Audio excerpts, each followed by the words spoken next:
하나님께서 첫 아담 사람을 만드시고 에덴 동산을 주셨잖아요. 에덴 동산은 참으로 화평하고 평화롭고 아름다운 동산이었지요.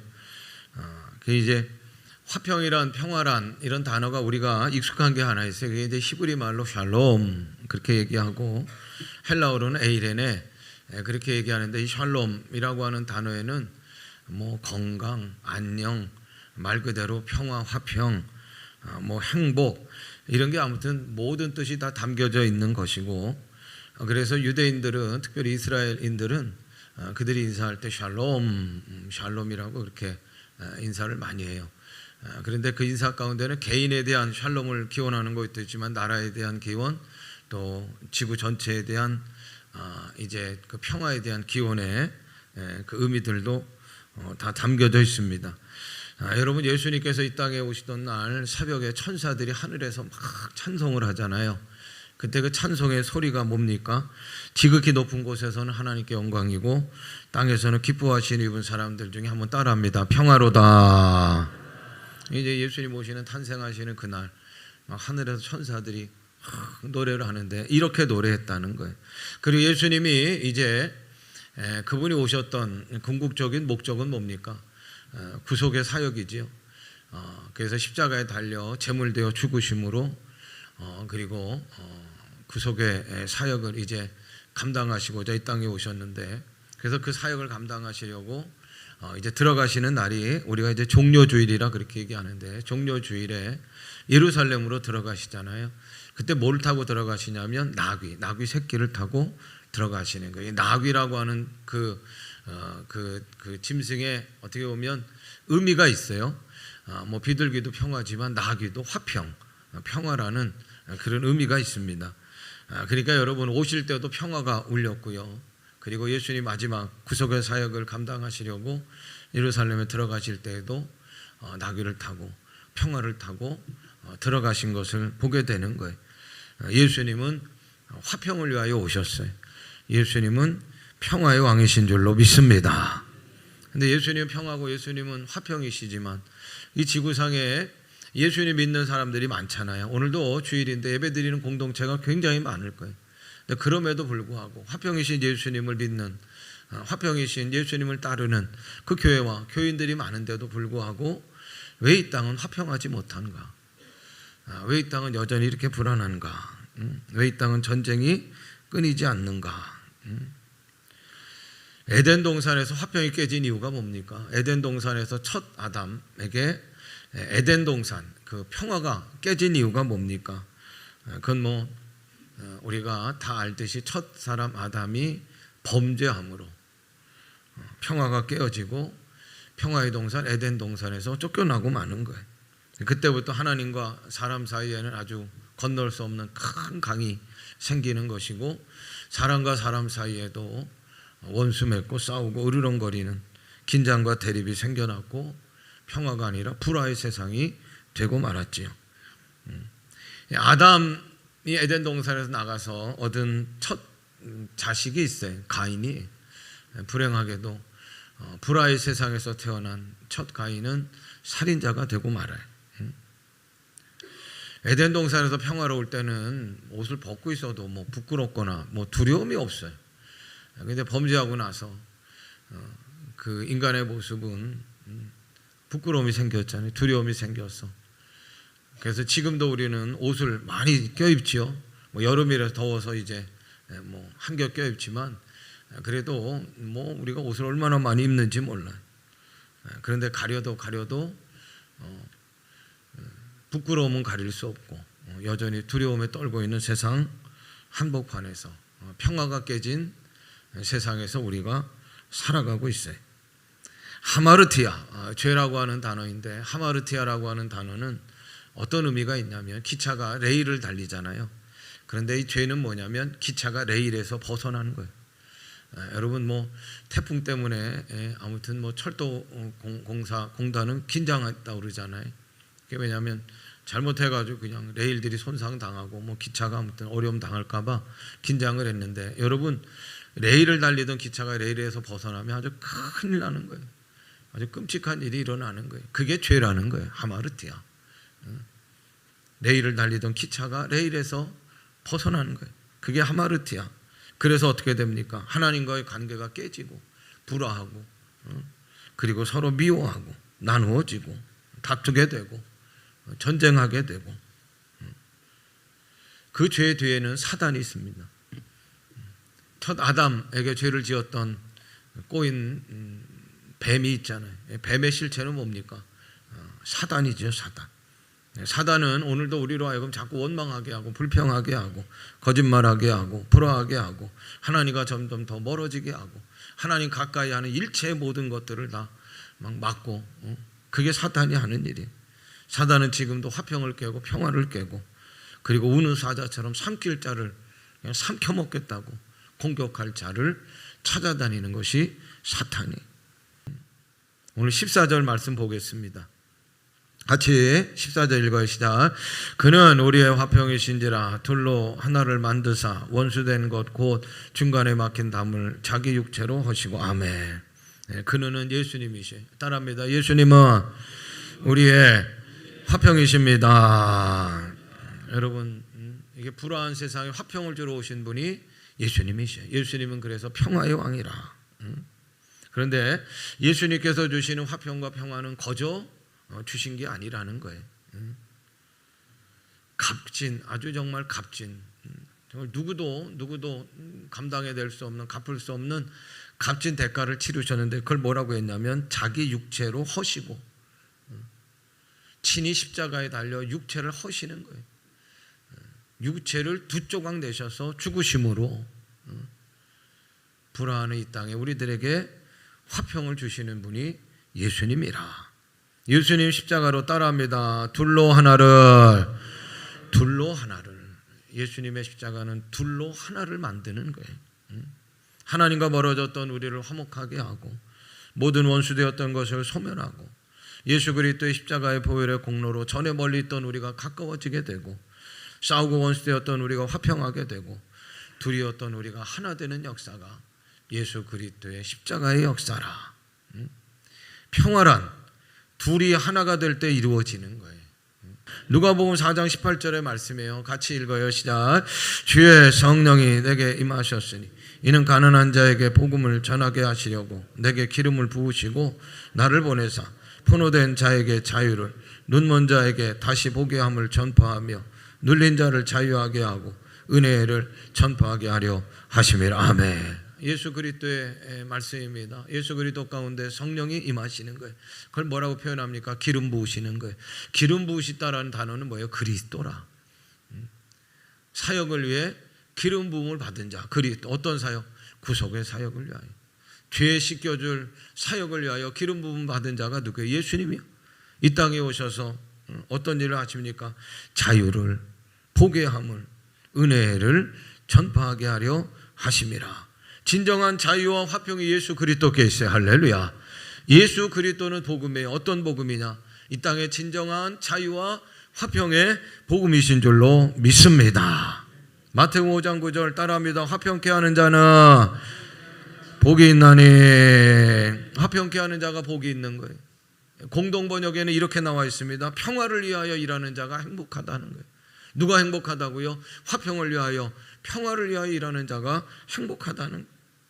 예수님이 평화를 주시기 위해 오셨어요. 화평을 주시려고 이 땅에 오셨다고 하면 우리는 화평이신 예수님을 따라 이 세상에 평화를 위하여, 화평을 위하여 일해야 될 사람들인 줄로 믿습니다. 그저 통일을 구호로만 외쳐서는 안 되는 거예요. 통일의 노래, 그것만 부른다고 될 일이 아니에요. 실제적으로 하나됨으로 나가야 하고 실제적인 하나됨을 이룩해야 되는 거예요. 무슨 얘기냐? 그 하나됨을 위한 평화의 분위기 조성이 너무나도 중요하다는 거예요. 이 평화는 어떻게 이루어집니까? 국가 간의 외교로, 정책으로, 무슨 공동 약속으로 이루어지는가? 아니요. 지금까지 숱하게 많은 시도들이 있었어요. 안 되는 거예요. 어려운 거예요. 참 어려운 거예요. 참 평화는 하늘의 평화고 참 평화는 예수님이셔요. 할렐루야. 그러므로 교회는 예수 운동을 해야 된다는 거예요. 신앙 평화 통일 운동으로 나아가야 될 줄로 믿습니다.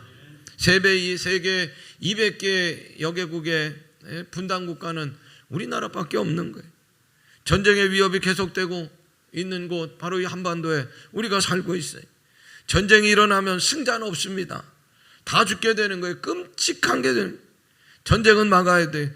전쟁의 위협이 사라져야 되는 거예요. 갈등이라는 단어가 있어요. 한자어로.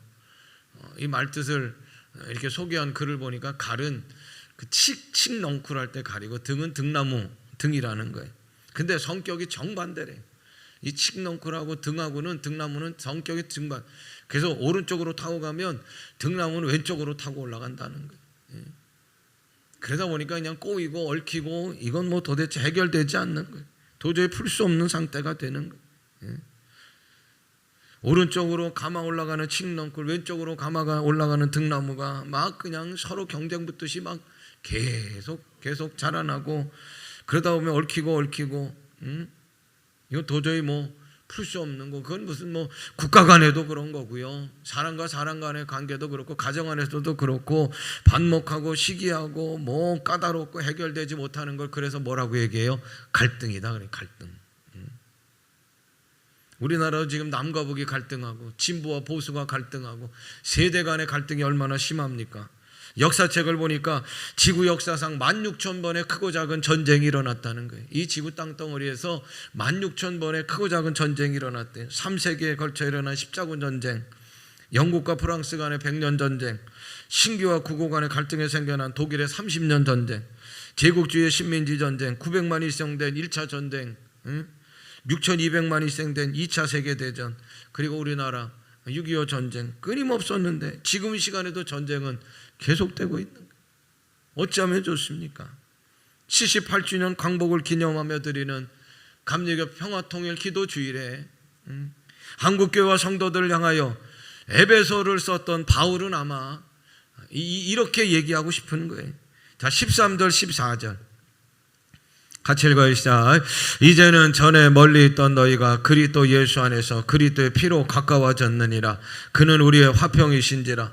둘로 하나를 만드사 원수된 것 곧 중간에 막힌 담을 자기 육체로 오시고. 아멘. 예수님이 화평해 주라. 화평은 예수 그리스도로 말미암아 이루어진다. 교회는 화평케 하는 그리스도의 몸이니 할렐루야.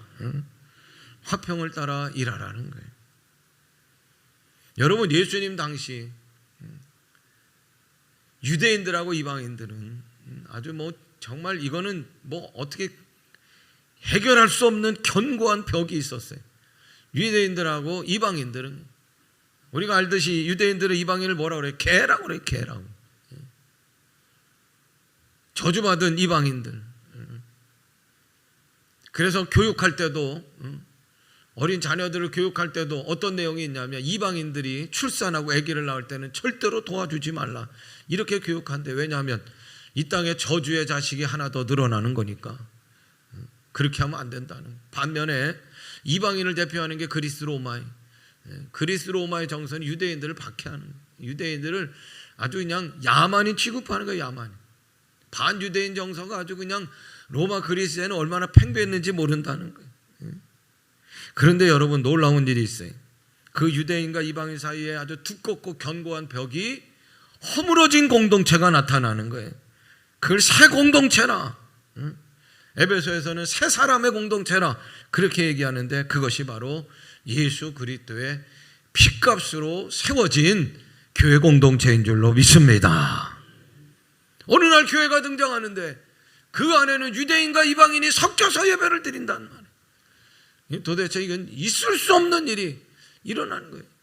있을 수 없는 일을 가능케 하는 것이 예수 그리스도의 십자가라는 거예요. 16절을 보세요. 같이 읽어요. 또 십자가로 이들을 한 몸으로 하나님과 화목하게 하려 하심이라. 원수된 것을 십자가로 소멸하시고. 15절 법조문으로 된 계명의 율법을 폐하셨으니 이는 둘로 자기 안에서 한 새 사람을 지어 화평하게 하시고. 아멘. 예수 그리스도의 십자가 안에서 새 사람을 지어 화평하게 하시는데 그 새 사람은 누구라? 교회라는 거예요. 교회. 교회는 건물이 아닙니다. 사람입니다. 왜 새 사람이냐? 예수 그리스도로 새 사람이에요. 예수 그리스도로 새 사람. 예수 그리스도로 새 사람 된 교회가 어떻게 지어졌다고요? 어떤 목적을 가지고 지어졌는가? 화평하게 하기 위하여, 화평을 위하여 지어졌다는. 그러면서 14절에는 바울은 예수님을 누구라고? 화평의 주시라. 할렐루야. 둘로 하나를 만드사 중간에 막힌 담을 허시는 분이라. 옛날 예수님 당시에 성전은 헤롯 성전이에요. 헤롯 성전. 그러니까 그 예루살렘 성전이잖아요. 거기는 이제 장소들마다 이름이 있어요. 이방인의 뜰이라는 게 있어요. 이방인의 뜰에는 이방인들이 가는 거예요. 이방인은 그 안에 내부까지는 못 가요. 들어오다가 우리는 교회 안에 다 들어오잖아요. 그런데 아마 이방인의 때는 우리 교회로 따지면 앞마당일 거예요. 앞마당. 교회 문을 못 들어오고 저기까지가 끝이요. 라저너하고 그리스어로 성전터를 발굴하다가 글자판에 새긴 내용을 이 역사학자들이 발견했는데 뭐라고 써 있냐면, 어떤 외국인들이도 이곳을 지나 회랑축 때나 난간으로 향하지 말지니까 안으로 들어오지 말지니 이를 위반하는 고 잡히는 자는 죽음으로 다스린. 여러분, 그 경계를 넘었다고 뭐로 다스려요? 죽음으로 다스려. 이게 아주 무지막지한 거예요. 그런데 이 엄격한 구별이 무너져요. 한순간에. 언제 무너졌는가? 새 공동체, 새 사람, 교회 안에서 무너지는 거야. 할렐루야.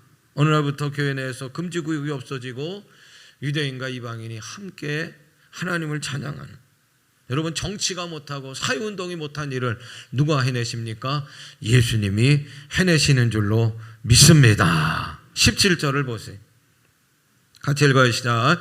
또 오셔서 먼 데 있는 너희에게 평안을 전하시고 가까운 데 있는 자들에게 평안을 정하셨으니 아멘. 19절 같이 읽어요. 그러므로 이제부터 너희는 외인도 아니요 나그네도 아니요 오직 성도들과 동일한 시민이요 하나님의 권속이라. 하나님의 권속으로 다 동일하게 돼. 1919년 3월 1일 만세운동이 일어났을 때 수원의 제암리교회, 저 제암리교회는 복구돼서 새로 지은 그런 교회지요. 저기는 3.1운동 순국기념관이 있어요. 참 이렇게 안타까운 그런 내용이 저 교회 안에는 담겨져 있는데, 1919년 3.1 만세운동이 일어났던 그해 4월 15일에 오후 2시경 일본군 육군 중위 아리타 도시오가 일본 군경을 이끌고 저 마을로 들어옵니다.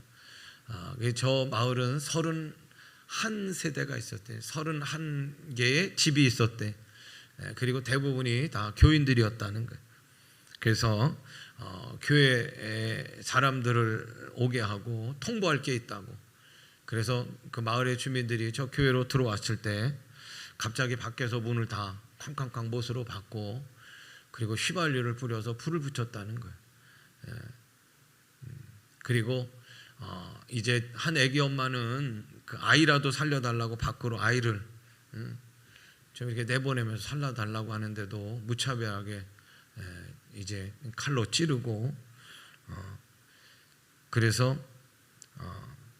그 교회당 안에서 죽은 사람이 22명이고 뜰에서 죽은 사람이 6명이고 제암리 마을 전체 31가구는 다 불태워져 버렸다는 거예요. 여러분, 그 중에 저희 가족이 있었다고 하면 화해나 화평, 더 나아가서 용서가 가능할까요? 그런 단어를 우리들이 이렇게 할 수 있을까요? 아마 쉽지 않을 거예요. 그런데 1970년 일본의 오야마 목사님이 이 제암리에 대한 그 사죄 운동을 벌이기 시작했대. 일본에서. 그래서 교회 안에서 참회 운동이 일어나고, 그래서 많은 분들이 속죄 기금을 모았대. 그래서 그 속죄 기금으로 제암리 교회가 이제 건축이 새롭게 되는 거죠. 그때 이제 봉헌 예배를 드릴 때 일본의 기독교 대표단들이 오고, 그리고 저 피해를 입었던 유족들이 이제 같이 예배를 드리는, 그러니까 어떻게 한 자리에 만난다는 것조차도 참 기적적인 일인데, 그게 이제 교회당 안에서 이루어졌고, 예배 중에 일본 대표 목사님이 통곡을 하고 사죄를 했대요. 근데 그 사죄를 유족들이 눈물로 받아준 거예요.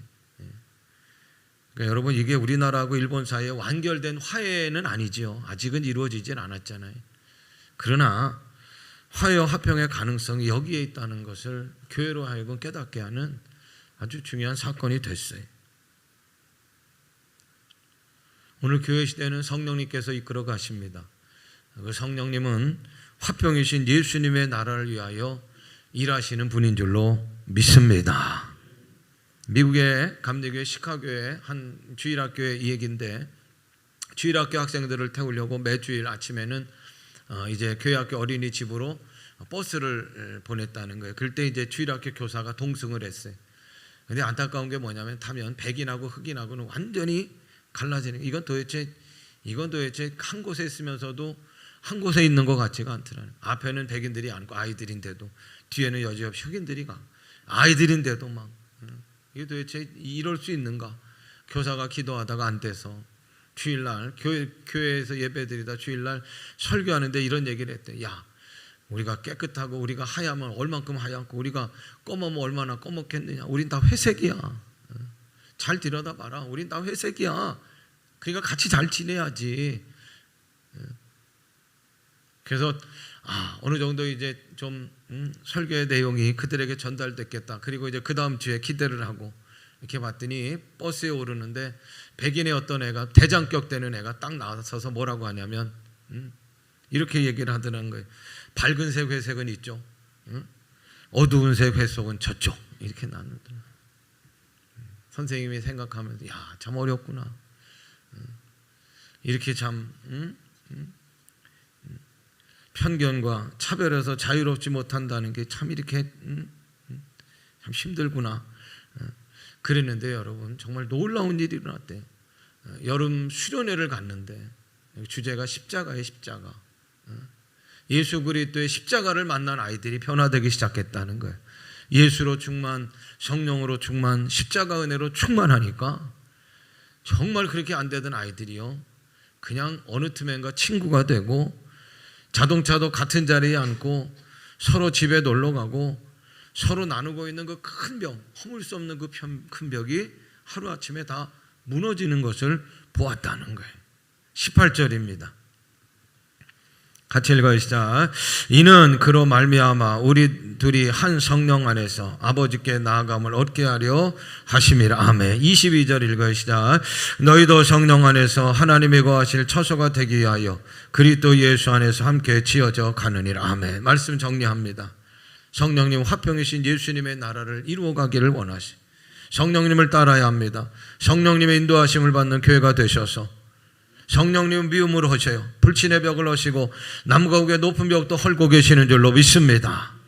이번 잼버리 대회에 참석한 4만 명이 고통당했대. 소식을 들어보니까 그럼에도 불구하고 많은 교회들이 나서서 잼버리 대원들 숙소 제공하고 특별한 보살핌으로 마음을 위로하고 지쳐있는 몸의 회복도 많이 도왔다는 거예요. 수많은 교회들이 그 일을 했다는 거예요.